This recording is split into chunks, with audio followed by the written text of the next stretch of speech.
We're going to start looking at the course template actually in the student view. So if you're not familiar with how to get to the student view, you go to your administration block and you can switch your role back and forth between the student view, a guest view, and then your normal view, which would be that of the instructor. So we're going to first look at this as if we were a student. So you can tell that just the overall look and feel of the, I'll refer to this as the landing page, is quite different. We usually have over on the right hand side of the screen a lot of these things, a lot of these blocks. So I've kind of gotten rid of all of the blocks that I'm not using, and the ones that I am using I've docked over here on the left side of the screen.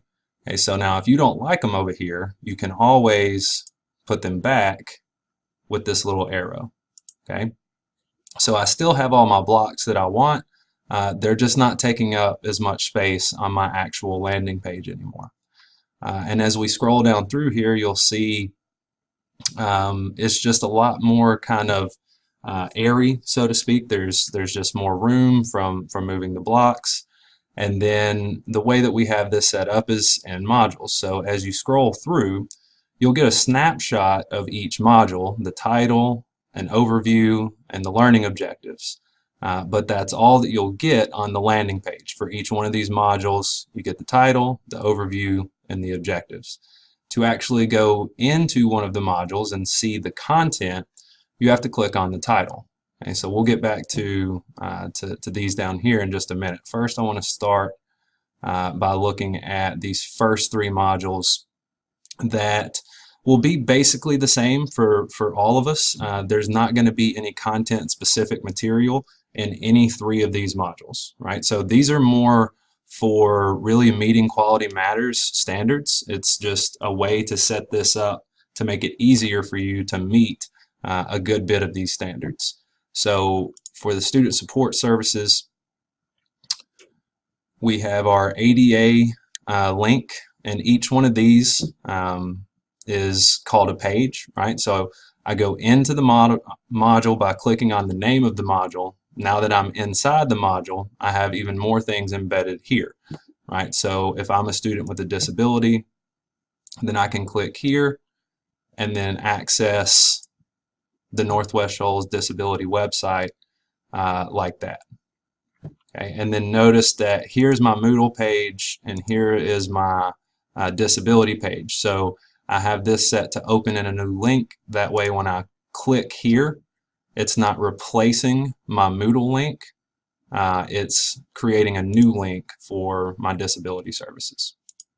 So going back to my student support resources, I also have some things, some tips about online learning, netiquette, technical requirements. Okay, all of these things are included in the Quality Matters standards. Okay, so this is stuff that once you get to, if and when you get into that Quality Matters certification process, these are things that Quality Matters is going to force you to have to get through the certification. So all of this stuff is already going to be there for you. Just saves you a little bit of time. And then again, you have more links and support services for both of these. I won't take the time to look at all of them, but they are meeting the standards for Quality Matters for these here. And this is the document that I shared with you inside of Spark, right? So it's the course template in and of itself is either meeting or setting you up to meet easily the standards here in section 1 and the standards down in sections 7 and 8. So the template by itself will either meet these standards or make it fairly easier for you to be able to meet those standards.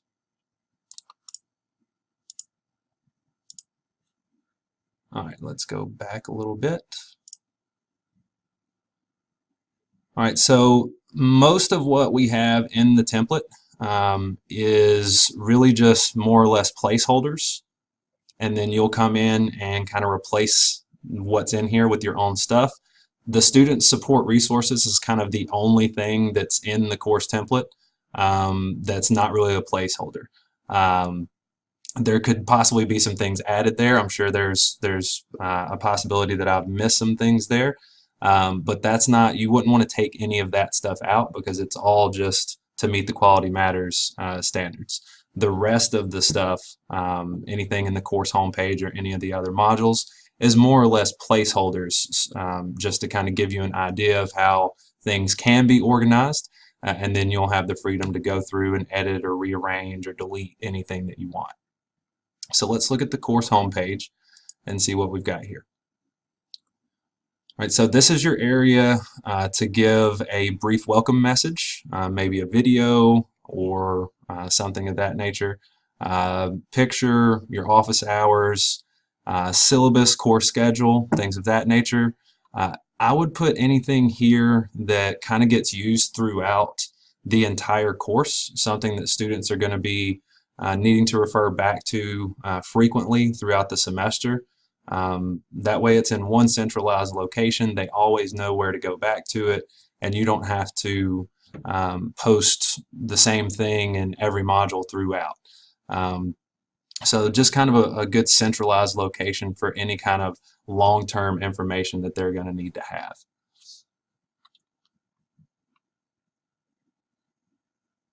Okay, and then let's, I have been navigating with this up here, right?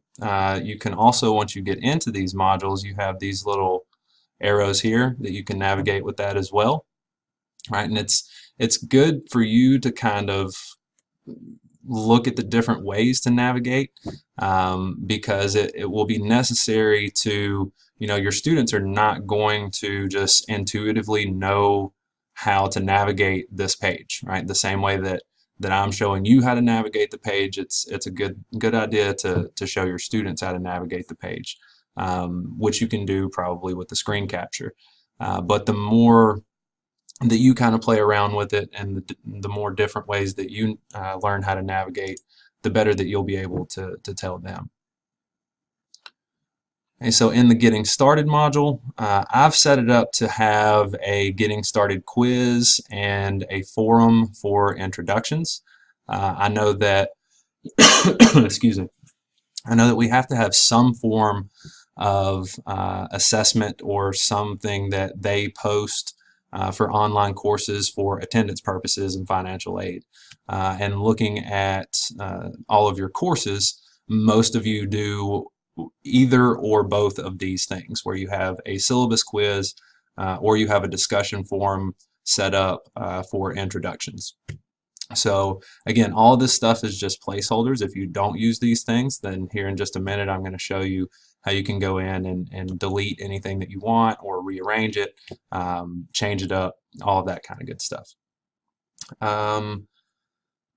So the navigation block, I was just talking about the different ways to navigate. So this is the navigation block. It's the only block that I've left on the screen because it's really the easiest way to navigate throughout the course if you know how to use it.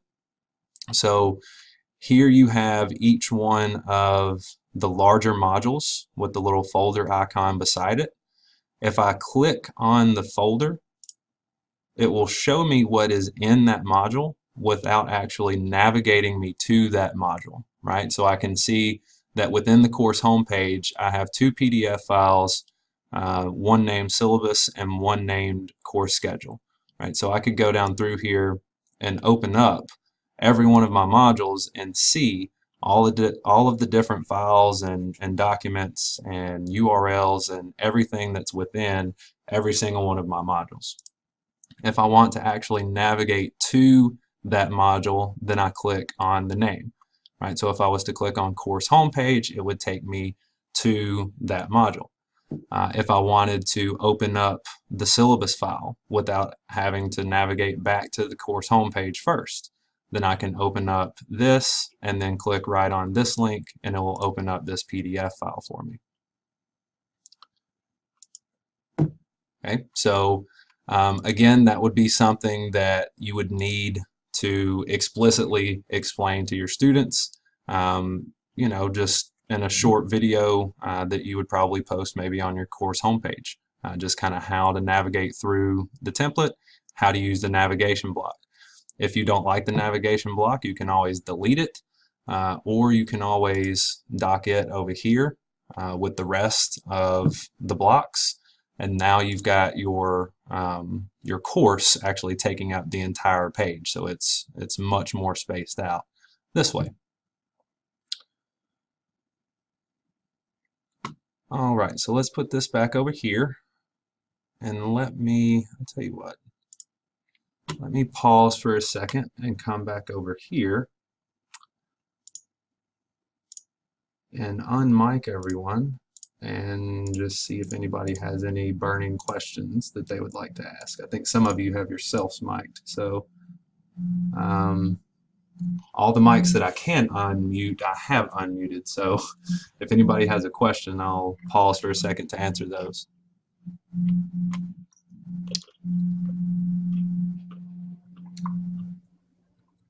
Can you hear me? Yes. This is Sherry. Hi, Sherry. I'm actually looking. Hi. I'm looking at mine at the same time in another window, Okay. and I'm going to do the same thing that Megan just did, which is we need to change the title of our template so that we can do that. Okay. Video that's not the video that shows hey, click here, then click here, and all that stuff. Right. I'm not positive where to do that. Okay, so you want to change what's up here, right? Right. Yeah. Okay, so for mine, for whatever reason, and I actually looked at this a little bit earlier, for my course here, I can't actually change it, but I can show you where to go to change yours. So you first want to go to the administration block, right. And I'm going to have to go back, which I was about to do that anyway, but I'm going to have to get out of student view to be able to do this. So anytime you want to change something that's at that level where you're changing something about the course name or how the course is laid out, it's going to be under the administration block. So this is editing the settings for the entire Moodle course. So are you with me here, Sherry? Yeah, I'm right there. Okay. I have so found that place, but it won't let me edit the course full name.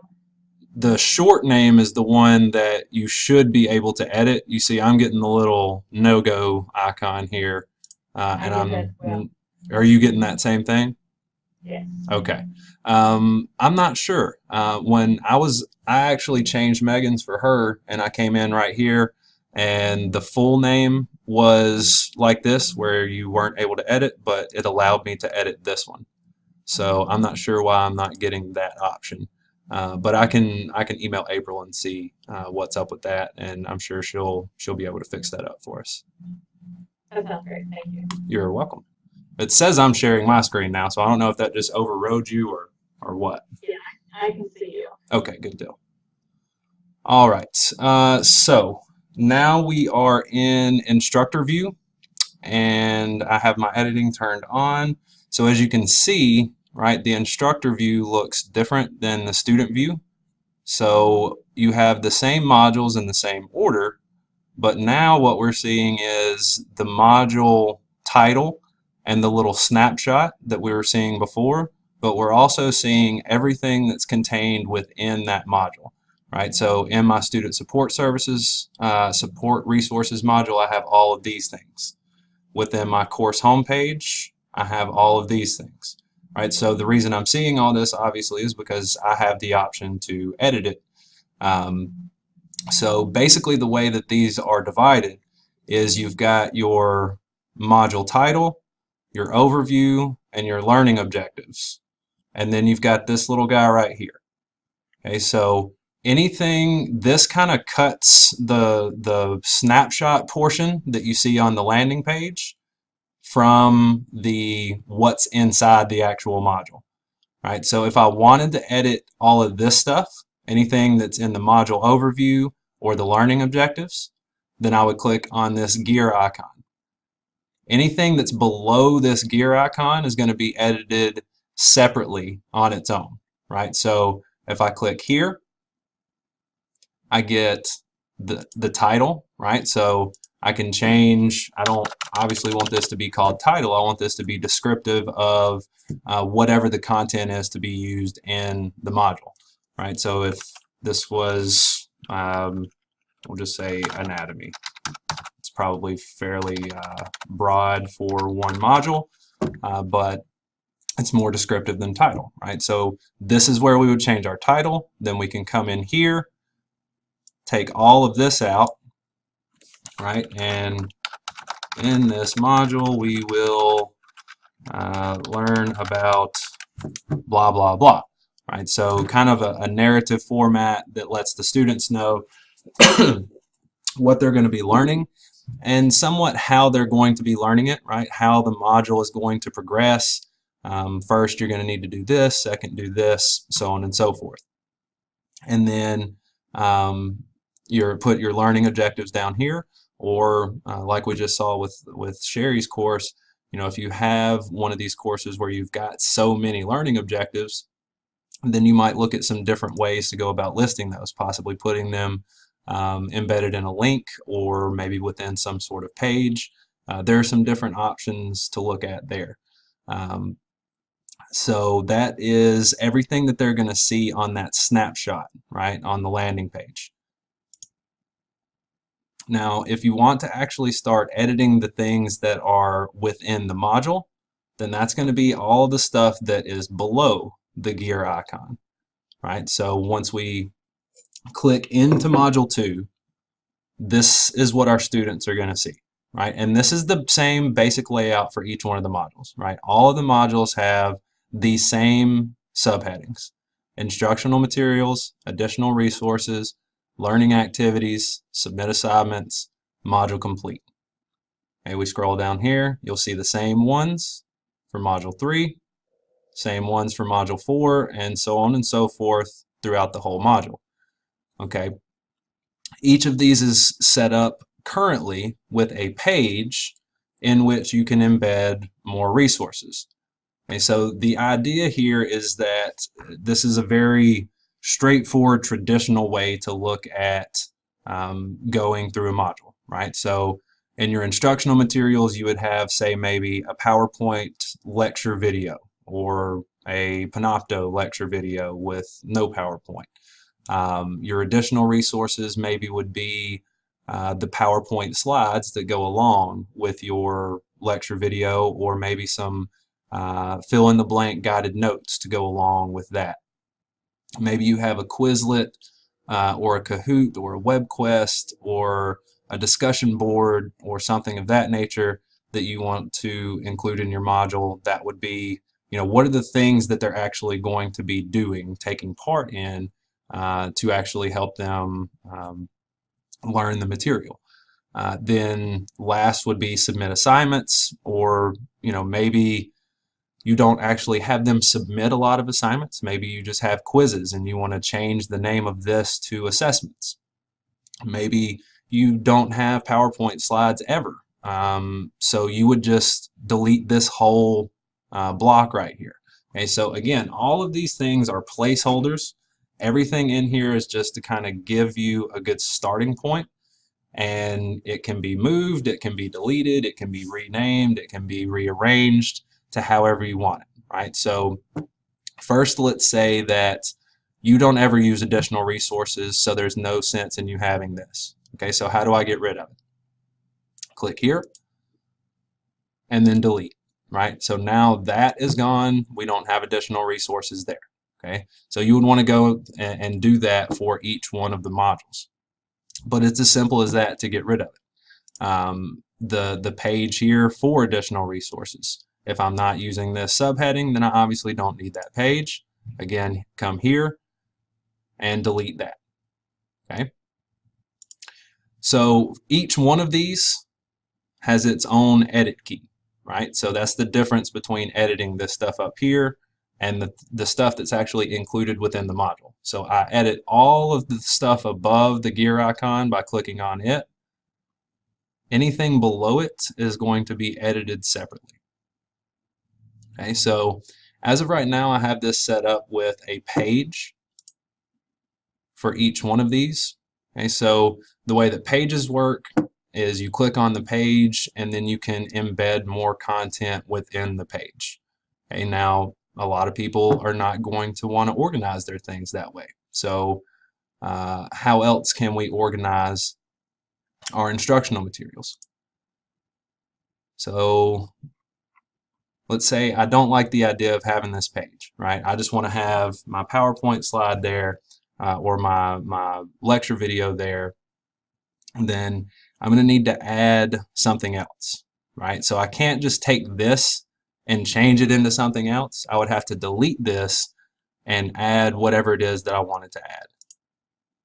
So let's say it's a PowerPoint, then we would be adding a file, right? So we go to add an activity, we add a file, and then we go and we find that file on our computer. We would have to give it a name.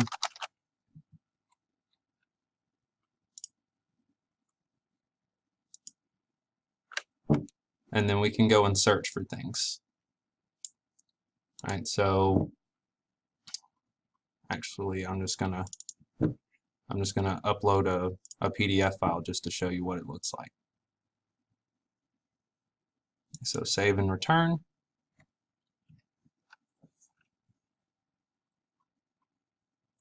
Okay, so anything that you add is going to automatically be added to the bottom of the module. Right, so I don't want it down here. I want this to be up with my instructional materials. Right, so I can grab these arrows and move this anywhere that I want to move it. And if you'll notice, this file is a little bit to the left of this, right? And that's not a difference between the placement of adding a file and the placement of adding a page. There's actually a way to move things left and right. Okay, so I can move up and down like so, and then I can also come here and not edit settings, but just move it to the right as much as I want. Maybe you want to have everything centered right in the middle of the page. Okay, so you can move it left and right, you can move it up and down, you can delete it, you can make duplications of it, and you can hide it from your students. Okay, so lots of different things you can do with anything that you add.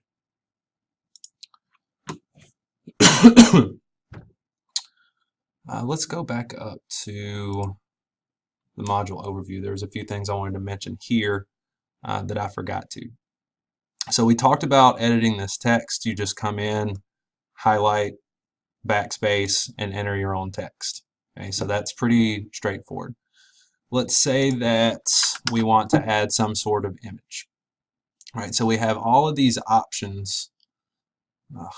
Making myself dizzy here. Sorry about that. We have all of these options up here. Right, this is essentially like a mini Microsoft Word. Right, so you've got bulleted list and hyperlinks and all this stuff. Okay, this guy is where we would go to add images.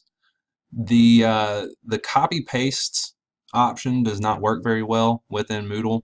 The more that you kind of play around with these courses, the more that you'll find the things that are finicky and the things that work well. Copy and pasting images is not something that Moodle does very well with. So I would suggest saving the image and then finding it this route. Right? So we click there and then we go and look for it in our computer. I think I have a couple of pictures. Yeah. And so then you find the picture you want to use. It will always, when you're adding images, it will always make you describe the image, and this is kind of something that's built in that's kind of to our benefit because this is going to take care of some ADA regulations as well for students who are visually impaired. So you could just put picture of instructor. You can resize your image here, which until you kind of see what it looks like, I wouldn't mess with this. We can position our image in a couple of different ways. So I'm going to save it first to see what it looks like. Okay, so if I wanted to make this smaller, then I can double click on it and I can come in here and mess around with the size, right? So let's make it a good bit smaller. Let's make it about half the size that it is. And if you change this number, Moodle will automatically change that for you to kind of give you the best possible resolution. Okay, so you can change up the sizes of your images that way. To add a video, we have a couple of options. The easiest option is that you make your video in Panopto and you can import it with this icon here, right?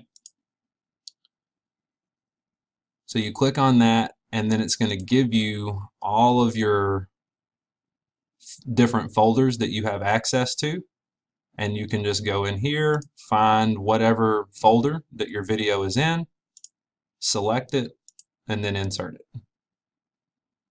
Okay, and then your video would be right there. Okay, the other option for adding videos, well, there's actually two other options. So let's go back and look at each of those. And you can see there I've got my image added and my video added as well. All right, so the other way for us to add videos, if you want the video to be embedded on the page, which means that it looks like you see it right here, to where there's not a link that you have to click on and go externally somewhere else to watch the video, where the video is on the Moodle course itself with the video player built in, and I have the play button, and I can click play and watch it straight from my video, straight from my Moodle page. If you want to embed it, the easiest way to do that is to add a label, right? So a label is each one of these things that you see here, the instructional materials, additional resources, all of those are labels. It's really just kind of a way for you to be able to add text. So again, we have all our options here. The one that you're looking for, though, you have to click on this little guy to get even more options, right? So we click here, and then we make this, instead of a rich text editor, we make this an HTML editor by just clicking there. Right, so then I would have to go and find my HTML code for whatever video it was that I want to share. So if you're looking at a video off of YouTube, for example,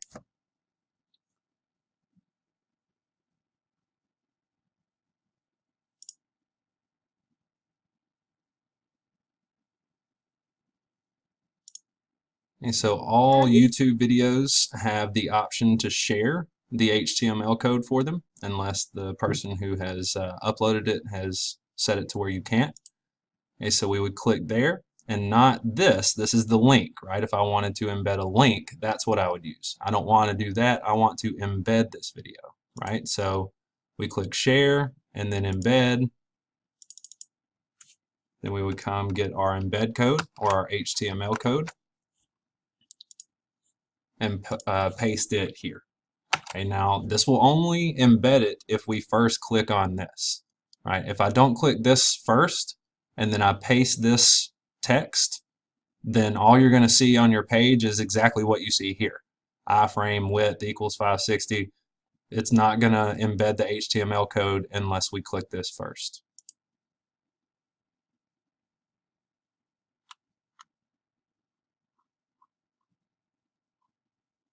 And just like everything else, when we add something, it gets sent to the bottom. So then I have the option here to take this and slide it up and down. And then your last option to add a video is your same option that you have for adding any other website, right? So for this same video, if I wanted to just use this link, right, then I could copy this link the same way I copied that embed code, and then I could go here, and instead of adding a label, we can add a URL.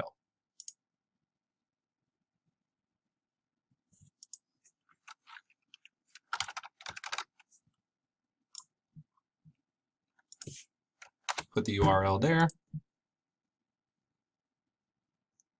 Oh, that's not what I wanted to do. Save. All right, so several different ways to add videos, right? Again, the easiest being that you've got it in Panopto, and then you've just got that little Panopto icon there, and you can go search for it, insert it, and you're done. Or you can have it embedded using HTML code, or you can use a URL, right? And then again, all of these things get added to the bottom of your module, and we can move them up and down with our arrows over here.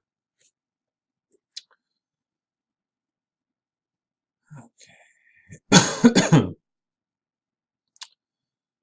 right, if you want, there is a couple of different ways that you can hide and or restrict your students from seeing all of the modules. So I know that a lot of times you'll want to have them do certain things before they take a quiz, or maybe you don't want modules 3 through 9 to be available until module 2 is done, right? So when I get done with module 2, then they can see module 3. When I get done with module 3, then they can see module 4. So the easiest way to do that, if you're talking about just modules, so let's say here's my first module that has content in it, right? And I want them to only be able to see the first 3 with the resources and the Meet Your Instructor stuff and the getting started and the module 2. And that's all I want them to be able to see when I first start the course. Okay, then I can scroll down to each of these other modules and click on this little guy right here. Right, this little eyeball, if I click on him and he's got a slash through him, then now my module 3 is no longer visible to my students. Right, and an easy way to check this, go to your navigation block. Oh, we're not in student view, sorry. If we were in student view, that module 3 would have just disappeared. Right, so that's one way that you can check that. But we can go down through here and just basically hide all of these subsequent modules. Right, and I think I'll do that, and then we can switch back to student view and see what that looks like.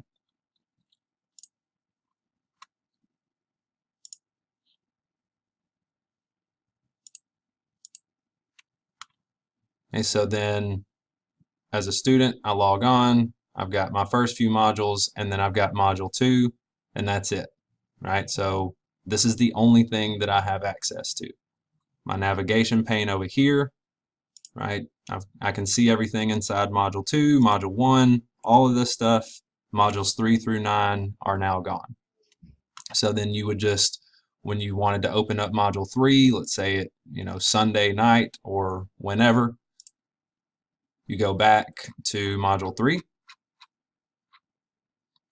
and you click your eyeball, unhide it, and now the students have access to module 3. Okay, so that's, I don't know how well the resolution's coming through, but in instructor view, the way to tell is these are blue, right? The modules here are blue, and then these are kind of gray. Okay, so you can still see them, but they're different colors, and that lets you know if they're grayed out. That lets you know that the students do not have access to that. Let's say that you wanted to restrict certain assignments within the module before, so that students had to do certain things before they could take a quiz.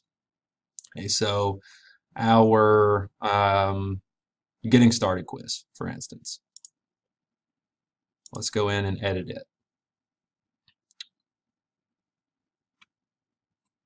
Okay, if it is possible to restrict something, then when you go in to edit the settings for whatever activity or resource it is, it will be towards the bottom, and you'll have this restrict access option. Okay, so I want to add a restriction to this quiz, which means I want to create some sort of parameter that has to be met before the student has the ability to take the quiz, right? So it won't even show up for them until they do certain things. Now, I don't have very much stuff above this quiz, but I do have some things in these modules, right? So what I can do is I can set it to where if I click on each one of these, then I'm forcing the students to have to at least click on these links, and so I know that they have at least seen where the students with disabilities link is. I know that they've at least seen where this link is. I can set it to where they have to view the syllabus and the course schedule, right? So I would have to, each one of these would be a separate restriction, right? So the first thing is they have to look at the syllabus, right? If it's a PDF file marked as complete, means that they open the link, right? So now they've got to look at the syllabus. Now they have to look at the syllabus and they have to look at the course schedule. Before the quiz will even show up, they have to open both of these things, right? So maybe you want to have it to where they have to look at everything within the first couple of modules, at least click on it before that quiz will show up. Then you would come in here and you would have to add several restrictions, right? So maybe I want them to post in the introductions forum before they do the quiz, just however you want to restrict it. I'll take all of these off. So that's basically it in terms of the how to use the course template. I've kind of showed you how to edit everything and move everything around. Everything, again, is just a placeholder. So, you know, with the exception of the student support resources, everything in here is pretty much expendable, right? And the student support resources stuff is too, but you know, the Quality Matters standards require all of this. So there's, you know, there's no reason to get rid of any of that. All of the rest of this, you know, you can take it or leave it, switch it up, change the font, change the organization, change whatever you want to change. This is just to get you a good starting point. It also creates some consistency for our students. You know, you don't really think about the fact that not only are they having to learn the content, but a lot of them are having to learn how to be online students at the same time. So if I spend 2 years here and take all online classes, as of right now, each one of those online classes, I have 2 learning challenges. Learn the content, learn how to navigate my Moodle course specific to that instructor, right? So the hope is that using this template, we can get a little bit of consistency within the way that our courses are organized, and that's going to eliminate some of the challenges for our students, where they're not having to relearn how to navigate a Moodle course every time they take an online course, because it's going to be set up in the same basic way, so they at least know where to find some key things and how to navigate at the most basic level. So let me go back and unmute and see if anyone has any last questions, and if not, then we will be done for the day.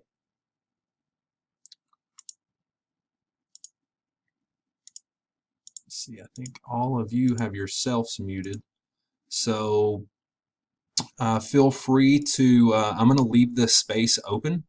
So let's see, I'm still sharing my screen. So you can, you know, send attachments, pictures, screenshots, things of that nature in this space related to the course template, and I will respond to it as quick as I can. I've got the Spark app downloaded on my phone, so I get little push notifications whenever anything's posted.